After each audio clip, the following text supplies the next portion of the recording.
Good afternoon, ladies and gentlemen. Welcome back to the Shadow and Sun Show. And welcome to part one of a new series I'm doing. Thanks to my good friend, Dean Powell. You guys have seen him around. We were having a little discussion about God Wars and how to implement them. And I told him I would do this series about 6 months ago. And so now I'm getting to it. Got the shirt to show off kind of the theme. Because this old book kind of got me started, the deities and demigods from first edition AD&D, the best version of AD&D, the best version of D&D. Who am I kidding? But as you can see from the title, we're going to talk about the who, what, why, where, and when of running a God Wars. Well, right off the bat, you're going to have to start with who. Okay, you might think of why or where, but those will become self-evident as we move along with my massive, voluminous page of notes. Who's fighting? Who are the gods? Well, right off the bat, being a Christian, I'm going to say, well, it's good and evil. It's that simple. You may want to throw neutrality in there and maybe decree that is the time of balance and neutrality is going to hold sway for the next millennia or epoch, or however you run your games. But I'm a simple guy, and it's black and white for me, good versus evil, and let's just go with that. But we'll try to split the neutrality or any other factions we can think of along the way. So you got your good gods, you got your bad gods. You may have, like I do, a creator god, the oldest of the gods, the one who created everything, in which case that god may just be watching his children or her children, depending on how you want to do that, and see who comes out ahead, and see which of their children decide what's what on the world that you're running your games. So I make things simple, and I'm going to give another big shout out to Miguel and Sylvia for inspiring the idea of using their vices and virtues instead of an alignment. Although you can still run the alignments if you want, and we'll go into that as well, because alignments still, especially if you're running an old D&D style game, still have their place. But using the vices and virtues of the various gods, maybe they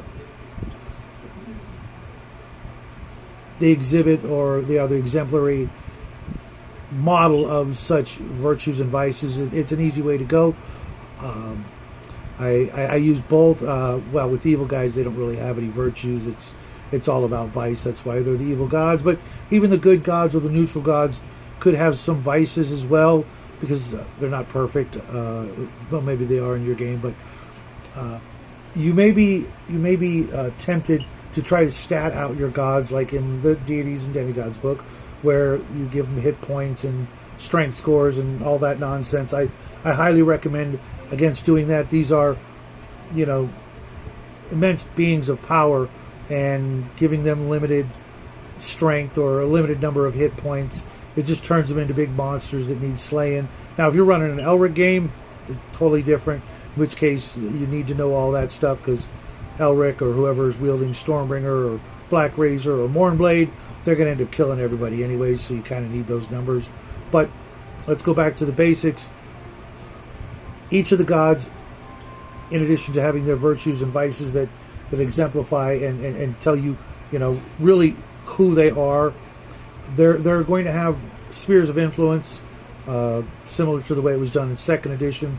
One of the few things I did appreciate about 2nd edition D&D. Are they the god of war? Are they the god of thunder? Things like that. You want to give them a sphere of influence, what they're the god of. Even if, for example, on my world I have 2 different sea goddesses, a good one and a bad one, exemplifying the attributes of the ocean. There's the good goddess Taya, goddess of the waves, and then there's Miasha, goddess of the deep dark. She represents all the Cthulhu kind of things, the Sahagin, the sharks, all the nasties down below the surface of the ocean. Whereas Taya is more the bounty of the sea and fertility and all the goodly things you might be able to attribute to a sea goddess, giving, good weather and calm seas and things like that. And for example, Taya is the goddess of the waves. I have her down as chaotic, neutral, good-ish. Her virtues are fertility and charity. Her vice is lust. She's a greater goddess. Her patrons, her worshippers are people like sailors and druids and merchants, fishermen, sea elves, humans, things like that. Okay, and that's literally all I have for these gods. That's all I've written down for that particular god. I don't need to know her strength. I don't need to know what level magic user she is, or cleric, or whatever. Unless you're doing something like a tactical war game, God of the Wars, or War of the Gods, excuse me, which I'll go into later. You don't need that information. The players don't need it. They need to be mystified. They need to be in awe. And they need to always assume that their god or goddess is so powerful that they transcend things as mere numbers and strength scores and all that nonsense. You don't need to know what proficiencies they have. You may want to devise an image, an avatar, what they look like, how they're edified in statues, so you could describe them in visions and meetings and things like that. If they carry around a trident or have seashells in their hair, things like that wouldn't hurt to spice up your game and to be a little bit more immersive and let the players be able to visualize the stories and the different texts, the things that they've read about their god, the scriptures, if you will, things like that. If they have a certain visage, they look a certain way. Get all that down, and then go on to the next gods. For my evil gods, they all represent one of the deadly sins, and they personify them very, very intensely. For example, I have the Queen of Tears, Lacalia. She's the goddess of envy. I have the Dark Huntsman. There are 6 of those guys. All of these are technically more like demon lords that pose as gods, but you get my point. The Dark Huntsman, they're all about wrath and war and anger and things like that. And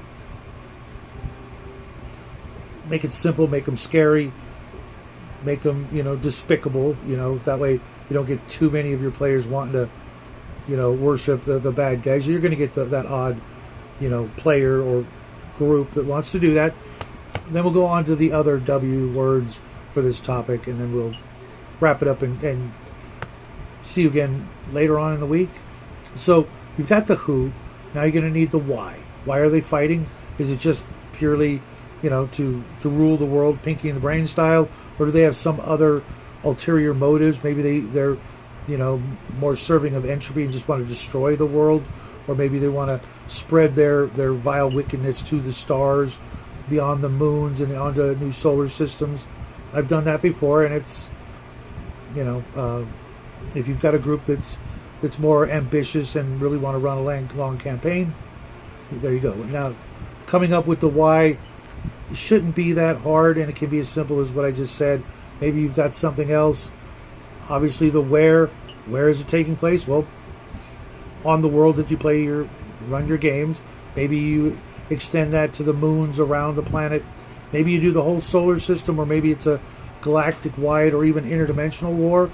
That's pretty cool too. I've done that as well, because I've run 3 separate God Wars. This one is what I'm working on is technically my 4th, and it's actually the aftermath of a God War, where the gods had a war, and because of the massive amounts of magic going on, it more or less melted the polar caps and flooded everything, and most of the world is beneath the waves, which makes it really easy to draw the map. You know what I'm saying?